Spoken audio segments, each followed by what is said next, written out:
Hai semuanya, di video kali ini aku mau bahas tentang fakultasku yaitu STE ITB. Buat kalian yang mau masuk STE atau kalian yang cuma penasaran STE itu kayak gimana sih, just keep on watching.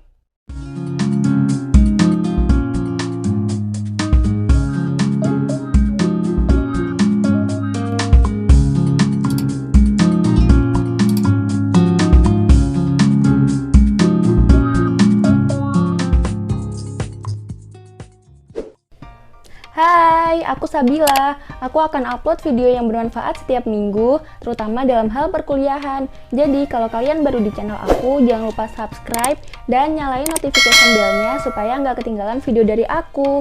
Oke, daripada lama-lama, langsung aja kita ke videonya. STE itu merupakan salah satu fakultas di ITB yang persaingannya paling ketat dan paling diminati oleh siswa SMA. STE sendiri singkatan dari Sekolah Teknik Elektro dan Informatika.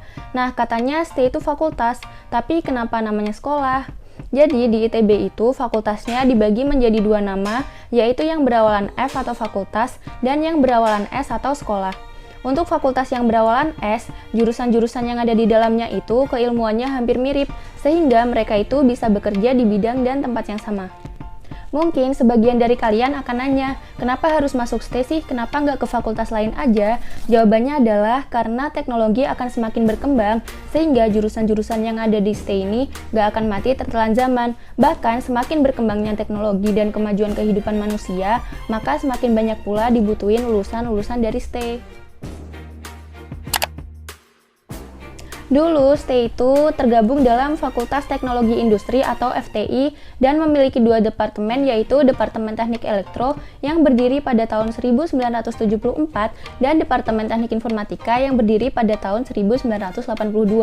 Nah, pada tahun 2006, STE akhirnya memisahkan diri dan menjadi fakultas independen yang namanya itu diambil dari dua keilmuan utama yang ada di STE, yaitu Elektro dan Informatika.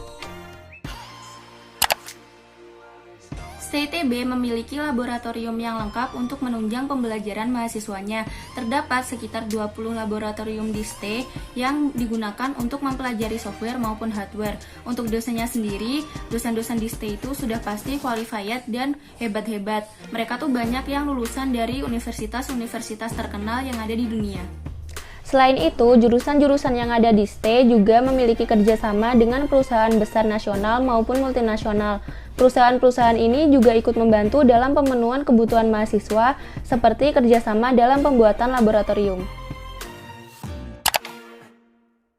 Semua prodi atau jurusan yang ada di STE sudah mendapatkan akreditasi A dari BNPT. Jurusan yang mendapatkan akreditasi dari BNPT merupakan jurusan-jurusan unggul nasional. 4 dari 6 program studi yang ada di STE yaitu Teknik Informatika, Teknik Elektro, Teknik Telekomunikasi, dan Teknik Tenaga Listrik sudah mendapatkan akreditasi ABET. ABET ini merupakan akreditasi internasional dari Amerika. Jurusan yang memiliki akreditasi ABET, lulusannya setara dengan lulusan dari perguruan tinggi yang ada di luar negeri. Jurusan yang ada di STE itu ada 6. Yang pertama, Teknik Elektro. Mahasiswa Teknik Elektro akan belajar tentang elektronika arus lemah, yaitu mengenai material elektronik, desain sirkuit, serta kontrol dan sistem elektronik. Yang kedua adalah jurusan Teknik Tenaga Listrik. Di jurusan ini, mahasiswa akan belajar pembangkitan, pendistribusian, serta pemanfaatan tenaga listrik. Jurusan Teknik Tenaga Listrik juga disebut jurusan elektro bagian arus kuat. Jurusan yang ketiga adalah Teknik Telekomunikasi. Di jurusan ini, mahasiswa belajar mengenai komunikasi jarak jauh. Terdapat dua keilmuan utama, yaitu radar dan telematika. Pada keilmuan radar, mahasiswa akan belajar mengenai pengolahan sinyal dan sistem komunikasi. Untuk bagian telematika, mahasiswa akan belajar mengenai sistem dan keamanan jaringan. Nah, selain itu, di telekomunikasi, kalian juga akan belajar mengenai manajemen, ekonomi, dan regulasi telekomunikasi. Jurusan yang keempat adalah Teknik Biomedis. Jurusan ini merupakan jembatan antara keilmuan kedokteran dan keilmuan teknik. Di jurusan ini, mahasiswa akan belajar untuk membuat alat-alat kedokteran, sehingga mereka juga akan mendapatkan materi tentang fisiologi dan anatomi. Nah, jurusan ini tuh cocok banget buat kalian yang pengen masuk kedokteran, tapi kalian juga suka teknik. Jurusan yang kelima adalah Teknik Informatika. Di jurusan ini, mahasiswa akan belajar mengenai ilmu tentang komputasi dan representasi data dari sebuah komputer. Di jurusan ini, mereka akan belajar pemrograman, pembuatan web, pembuatan game, pembuatan aplikasi, dan pembuatan produk IT lainnya.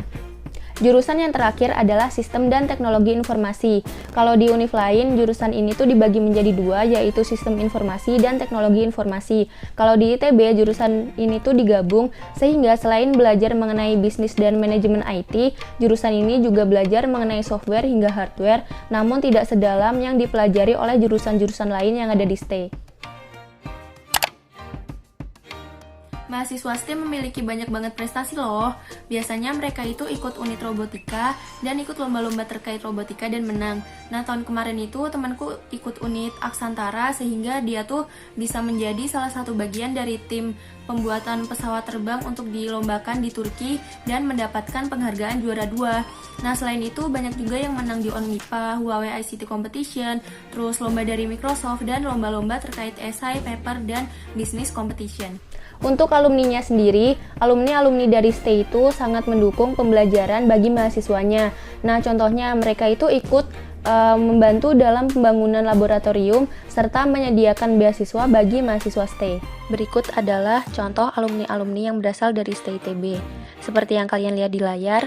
Di layar ini adalah Bapak Ahmad Zaki, lulusan Teknik Informatika ITB. Beliau adalah founder sekaligus CEO Bukalapak.